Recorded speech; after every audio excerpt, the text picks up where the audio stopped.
many language learners, there's an assumption that language learning and learning about a target language's culture or cultures, that they're studying objects or artifacts, that those objects of study are static and bound by rules.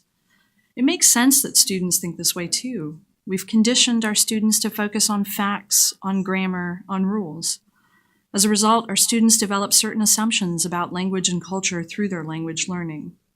Sometimes, this perspective even leads our students to our students developing assumptions about the community of language speakers they are not only studying, but of which they are also now a part. This perspective, however, isn't limited to the foreign language classroom. So what are we really trying to do in our classrooms? What does it mean to teach not only inclusively, but to also teach students in such a way that develops their intercultural competence and broadens their habits of mind, heart, and hands in multiple disciplinary contexts? First, we must consider a pedagogical framework for how to consider challenging monoculturalism in the classroom on both global and local levels. The first step in that process, at the local level, is to get to know our students. Getting to know students, especially at the beginning of a course or other learning experience, establishes trust and a productive working relationship between instructor and student. Secondly, when combined with an intentional focus on building classroom community, this can foster a deep sense of social belonging for students, which has been shown to have a positive impact on the learning experience. This must also be cultivated throughout the course, ensuring that all students have not only equal opportunities to participate, but that those opportunities offer multiple ways to participate. The next step is to make sure that the focus of what we're asking students to do is asking deep questions of them, both of what they are learning and of themselves. This is a crucial component in the development of intercultural competence. If we aren't selecting readings, media, activities that challenge our students' preconceptions, that show perspectives and voices that are different from their own, that inspire students to do more research on a topic, that help them connect what they are learning with their lives or other work, or that promote discussion amongst our students, then we are not helping them develop intercultural competence. Lastly, what we present in class or assign for reading or homework communicates a message to our students about what we find valuable in our disciplines. Borrowing from critical pedagogy, teaching is always an inherently political act, and we as instructors are communicating implicit messages to our students through our course design, readings, learning activities, discussion structures, and assessments. If we select readings that are all from certain voices, it sends a message about which voices are valued. If we present language and culture as static and dominated by certain voices, then we're communicating to our students that monoculturalism is not only acceptable, but preferred. Dismantling monoculturalism in our own classrooms starts with us, and technology can be an effective tool in achieving that goal. Felix Cronenberg sees imagined community simulation as a powerful tool in course design, especially for language learning. In short, imagined community simulation converts a syllabus into a plan for students to form an online community, in his case, in the shape of a fictive city. Given that foreign language textbooks touch on the basic aspects of society, the imagined community simulation flexibly allows students to create a collective identity and confidently achieve can-do goals by producing and publishing online content throughout the semester. For example, at Rhodes College in Memphis, Cronenberg's sections of German 101 founded an imaginary city called Pfefferhausen. Almost all activities and assignments were designed to create a legitimate-looking city main page. In fact, even the fictive name that the students chose for their city bared striking resemblance to Pfeffinhausen, a physical town in Bavaria.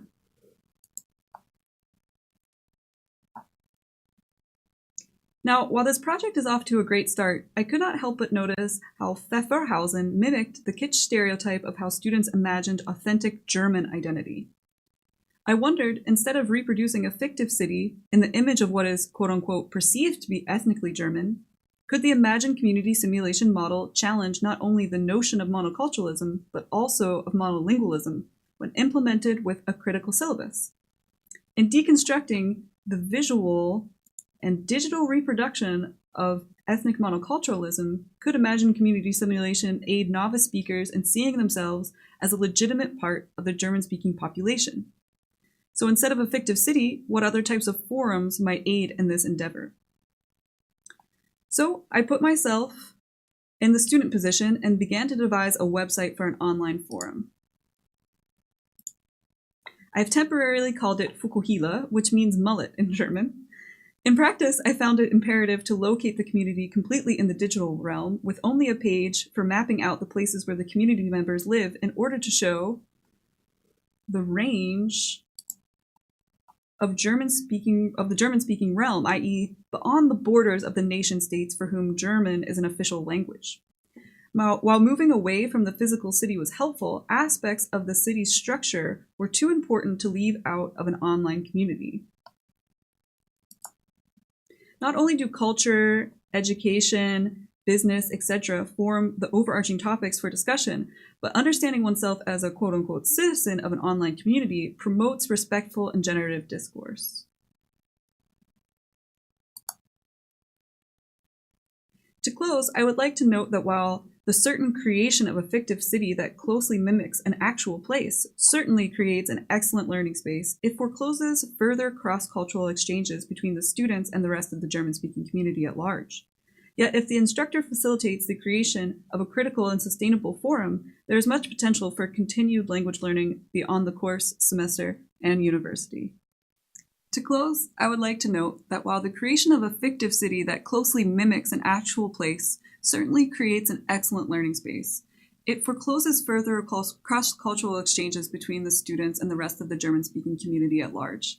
Yet, if the instructor facilitates the creation of a critical and sustainable forum, there is much potential for continued language learning beyond the course, the semester, and the university.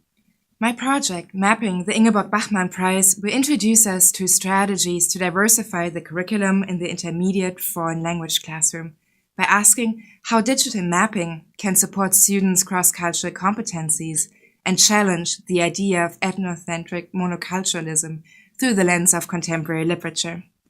While I particularly focus on an example from the German-speaking world, with a little reflection, my project can be easily adapted to other classrooms as well.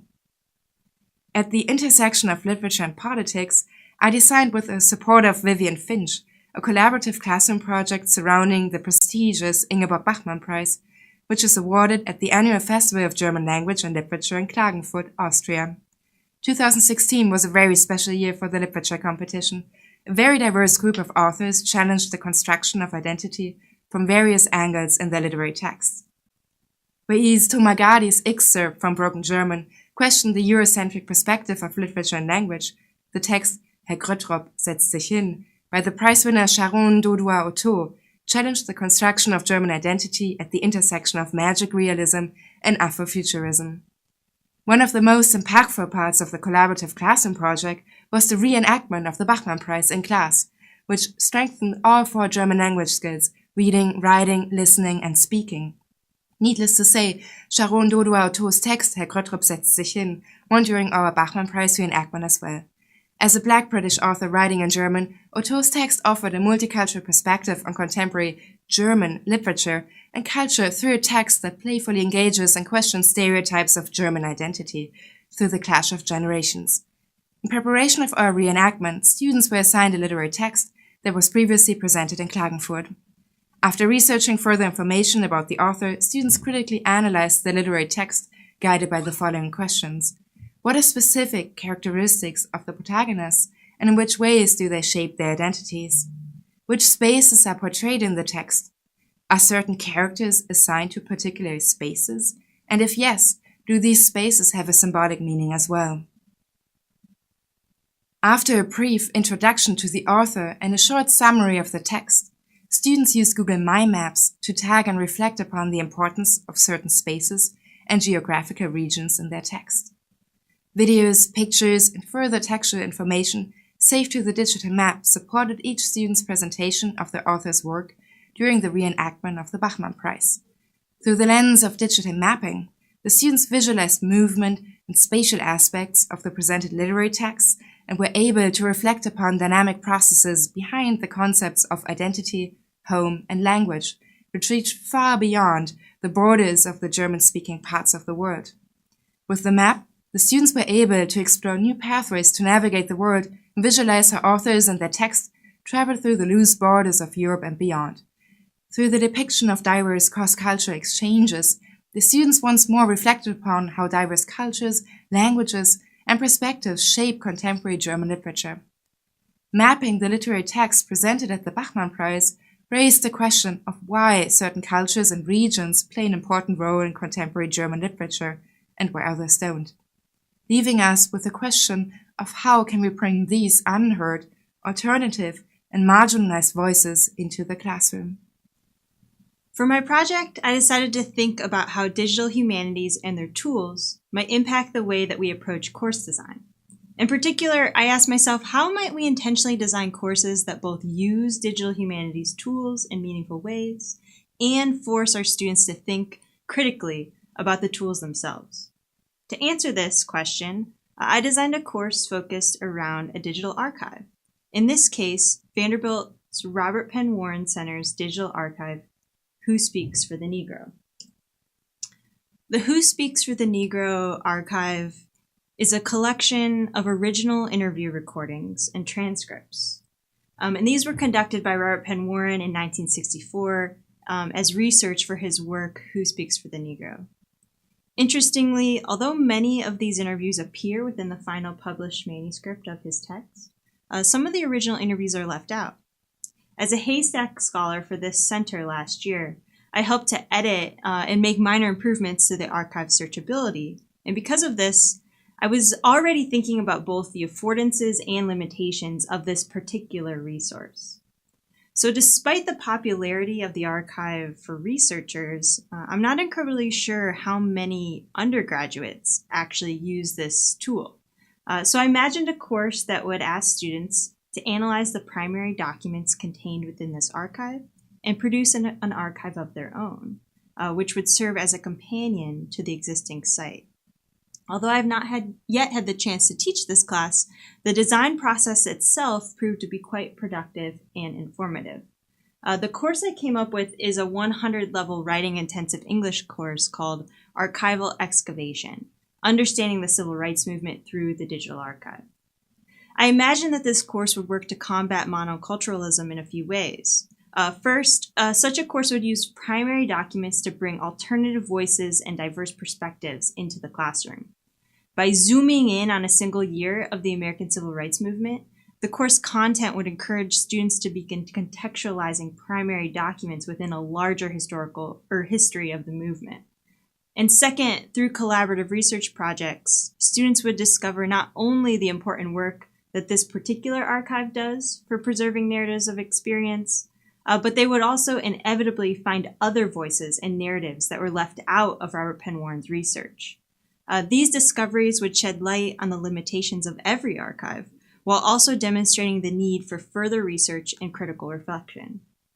Finally, throughout the course, students would be required to engage in the process of building an archive themselves. This experience would offer them firsthand knowledge about the choices that must be made when participating in the preservation process. Rather than historical documents, the material collected in this class archive would be the students' own individual and collaborative research projects. Thus, over the course of the semester, the class would produce a new archive of knowledge, a companion site that builds upon the materials gathered by Robert Penn Warren, while also drawing attention to the limitations of the archive itself. In this course, my hope is that my students will leave as more critical readers of both historical documents and digital archives. Hi everyone, my name is Vivian Finch and I'm an assistant director at the Vanderbilt Center for Teaching. Hi, I'm Kaylee Banger. I'm a PhD candidate in the Department of German, Russian, and East European Studies at Vanderbilt. Hi, I'm Sarah Kerner, and I'm also a PhD candidate in German Studies at Vanderbilt. And I'm Kylie Korsnack, a PhD candidate in English at Vanderbilt University. Our idea behind creating this video is to give y'all some little snippets about our respective projects, and also to connect our different projects together under a larger topic related to the dismantling of monoculturalism. The hope is that we can set aside some time to dig deeper with some of these bigger ideas and topics. So we're really looking forward to the discussion.